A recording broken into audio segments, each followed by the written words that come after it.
monsters! Welcome back to the channel. This is episode 14 of Movie Monster, and today I have 4 movies for you guys as usual, and also I have a surprise for you, which is a book. Yes, I was planning to do this for a very long time, talking about books, and today is the day. And our book is Betamax Video Part 2 by Turgut Özalp. Turgut is an artist from Istanbul, Turkey, and he is drawing illustrations for a magazine called Leman. Leman is a magazine equal to Mad Magazine, I guess. I believe you all know Mad Magazine. So Leman is another version which they are publishing in Turkey.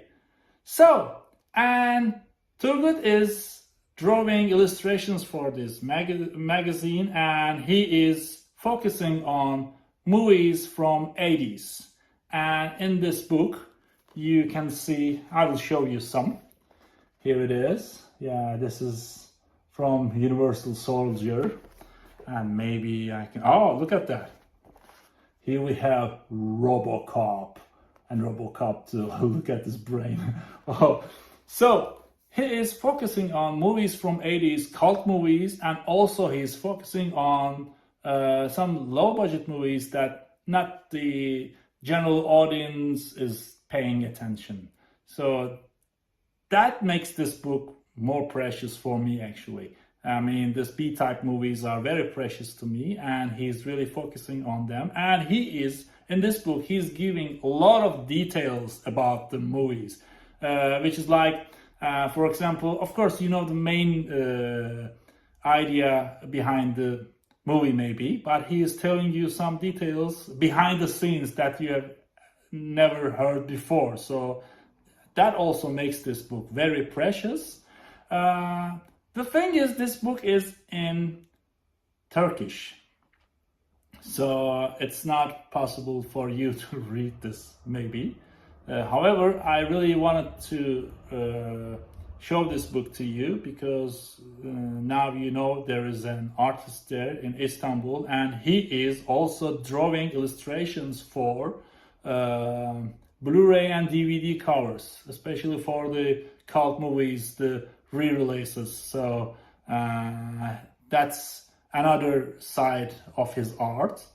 And as I said, yes, this is in Turkish, but maybe they might consider to publish this in English somehow, someday too, because this is a universal, actually it's an encyclopedia, really, a lot of information about movies from 80s, but you can just buy it for looking at the pictures also, you know? Look at this.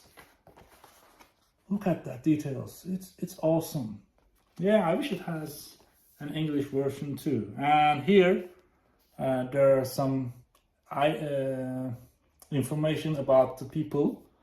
These guys are in the book. These are artists, actors and actresses, and who has the book in their collection, because their name and their drawings, their illustrations are in the book, so which makes it more precious. And they are telling their opinion. Yes, they're telling their opinion about the book. So that's really good. So Turgut is one of my friends from Istanbul, and you know, this new generation friendship, letter friends. You know, once in 80s we were writing letters. What do we call it? Yes, pen friends. Yeah.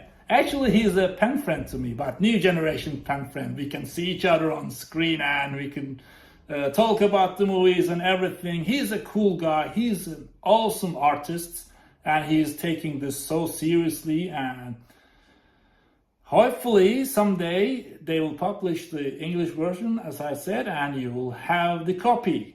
Now you're aware of him. Turgut Özalp, Betamax Video Part 2, and there's another one, Part 1, which is similar to this one. Actually, these 2 books are part of his art. I mean, they separated because he's drawing weekly for magazine Leman. When you do it weekly, regularly, so there are a lot of illustrations to show there. So this is the second book, and there is another book, the first book, Betamax Video Part 1.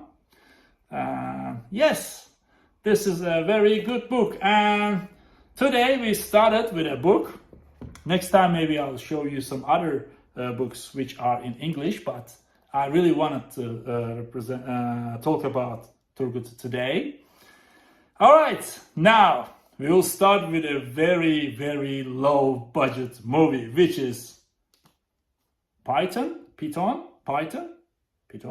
how we spell it? Python, I guess. Python is the Turkish saying, but I believe it's Python in English, right? Look at this guy.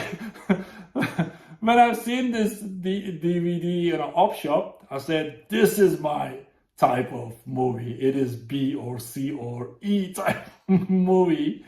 And they consider this movie as a TV movie. Yeah, okay, TV movie, but it shouldn't mean that you can make it bad, okay? This is, for the general audience, probably this is a very bad movie. Not for me, because I'm not a general audience person. I'm a huge nerd, so I'm looking at this movie with my massive nerd glasses. So that's make it precious to me. But I'll tell you this, they shoot this movie in 2000, but it looks like they've shot it in 1992 or something like that, maybe even in 80s, but it's fitting to 90s actually, but 2000, no, it's not fitting to 2000. And what's happening in this movie, if you are not aware of it, I will just give you a simple idea about it. This Python, right? Okay. This snake, okay, this is a massive, giant snake, and someone is carrying it in a cargo cargo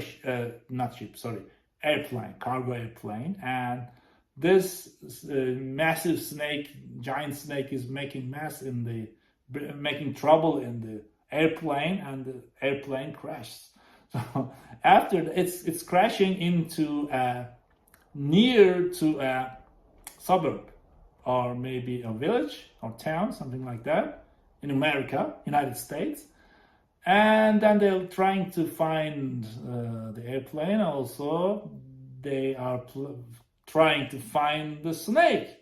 However, when snake was there, somehow it's not dead. Yeah, I mean, yeah, it survives from that crash. It's crazy, isn't it? The airplane is crashing and snake is surviving. But the human, the pilots, no, because they're not part of the movie, okay? They're seen as the first part, and then they're supposed to be dead. But snake, it can't be dead, because you need to see this giant snake attacking people, right? That's the point of the movie. However,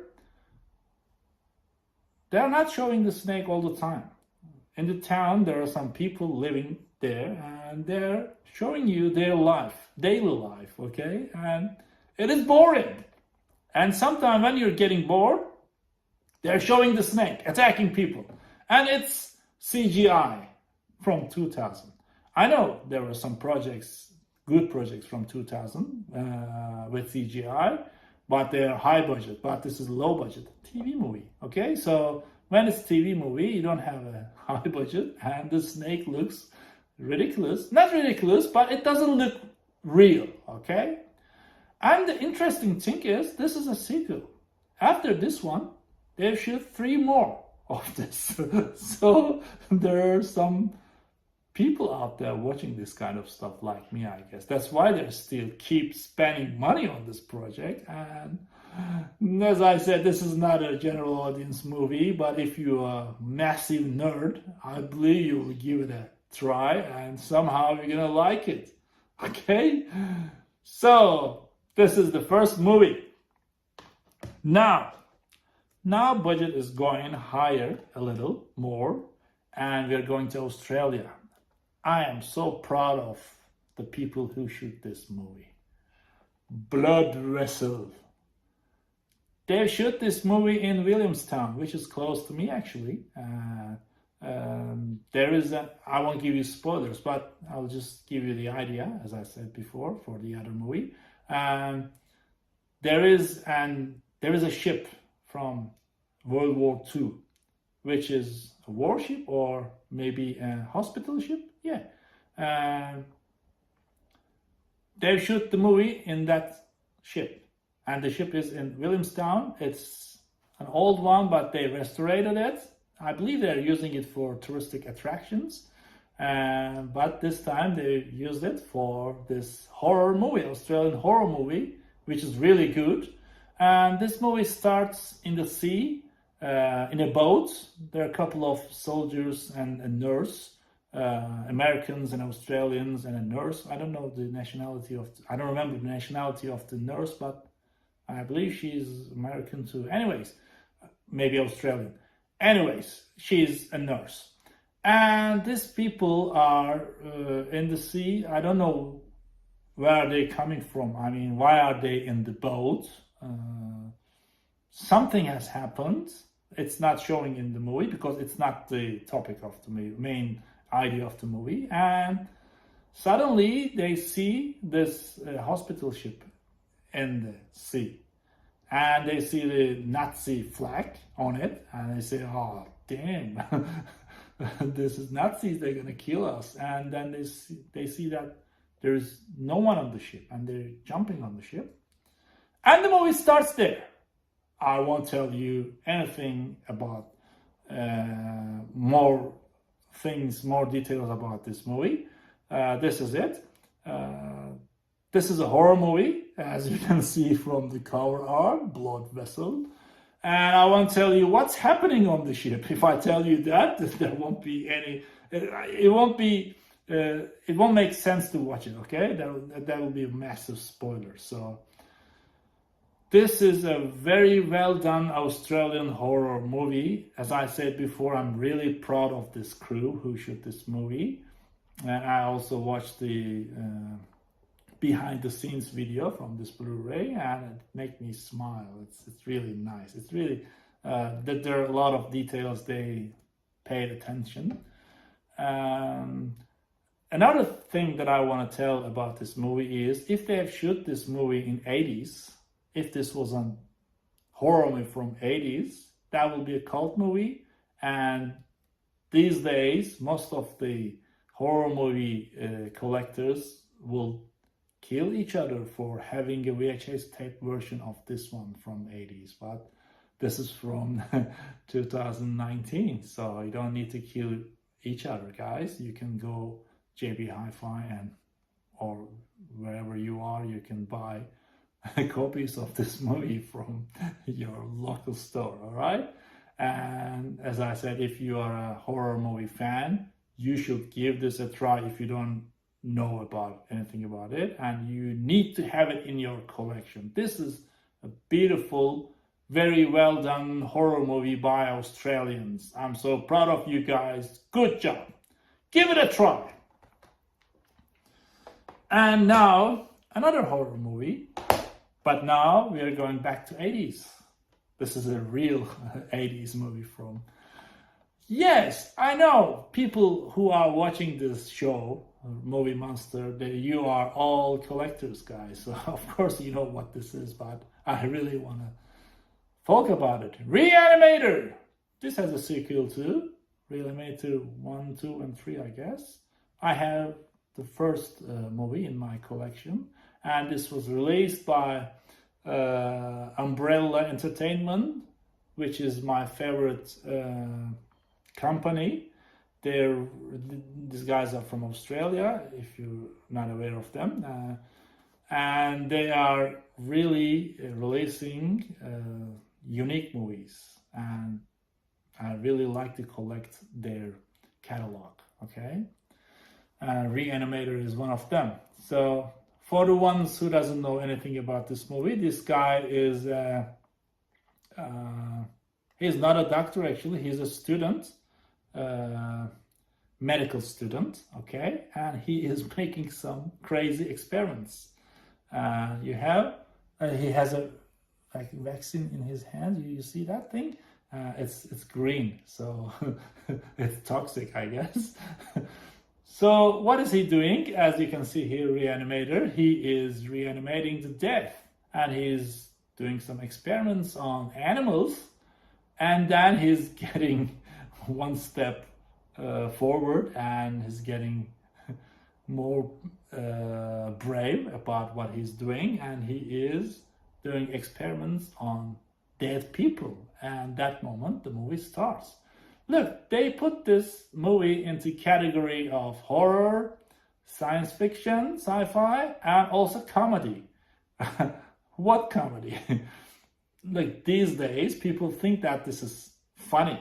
That's why they put this movie into the comedy category. However, I don't think that it was categorized as a funny movie, a comedy movie in 80s. Probably for the people who were living in 80s, it was a very, very scary movie. But times are changing, and the things which are very scary for us are not that scary anymore. Even they are funny. Yes, when I'm watching this movie, I'm smiling and laughing sometimes, but because we are aware of this kind of stuff and we got used to this stuff, watching this stuff, and it's no more scary to us. It's just an art movie for me, horror art movie. I'm just looking at the details, and yeah.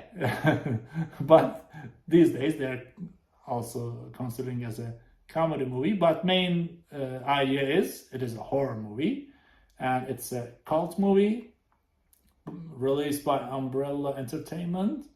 If you haven't seen it before, you should give it a try. If you know, aware of it, and if you don't have it in your collection, buy it now or cry later. I believe it's not easy to find it these days. I guess I've bought it a couple of years ago. Maybe you can find it in JB Hi-Fi if you're in Australia. Yes, this is the third movie of episode 14. One last movie for you. This is kind of new one. Liam Neeson, The Grey. Oh. Yeah, it is a horror movie, but I believe it's a drama movie more than it's a horror movie, okay? Drama part is stronger, okay? I want to, maybe most of you know this, but I'll tell you what's happening here without spoilers. This guy is a sniper, but not in a war. In Alaska, he is shooting the wolves who might attack, who are willing to attack to workers in an oil company at the field. So people are working at the field in a very cold conditions, and this guy is watching them, and if there is a wolf willing to attack these people who are working in the fields, he's shooting the wolves. What kind of a crazy job is it? Imagine that you're talking to a guy and, what's your profession? I'm killing the wolves. I'm a sniper. I'm working in Alaska for an oil company. What? So I'm pretty sure this is not a fiction. Probably there's this kind of profession out there. It's a need probably. That's why they had this idea and they shoot a movie. I won't tell you more details about this. This is just the information that I can give you here right now, because if I talk more about it, it will be a spoiler. So, and as I said before, this is a really drama movie, and of course it's about wolves and a man, and it's not like a cliched monster wolves are attacking people. It's not like that here. Okay, it's this is the real thing. This shows the real nature of men and wolves. And fight of them, which is really good. Look, this will be a cult movie, classic movie in time. You know, now it's kind of new, but in time, maybe 20 years later, collectors will be fighting for having a copy of this. Okay, then there was VHS types cassettes when it was 80s. Now we have Blu-rays, and 20 years later, this Blu-ray will be precious.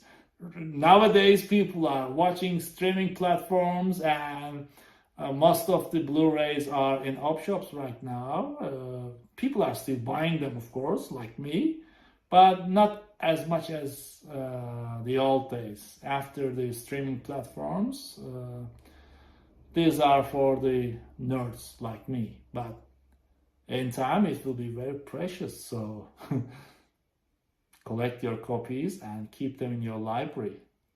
Buy them now or cry later. Maybe you will never see this one again. Okay?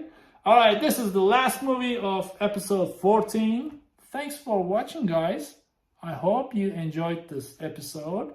And hopefully next week I will show up again with another episode with 4 movies, maybe with a book, I don't know. And this is it. So, see ya!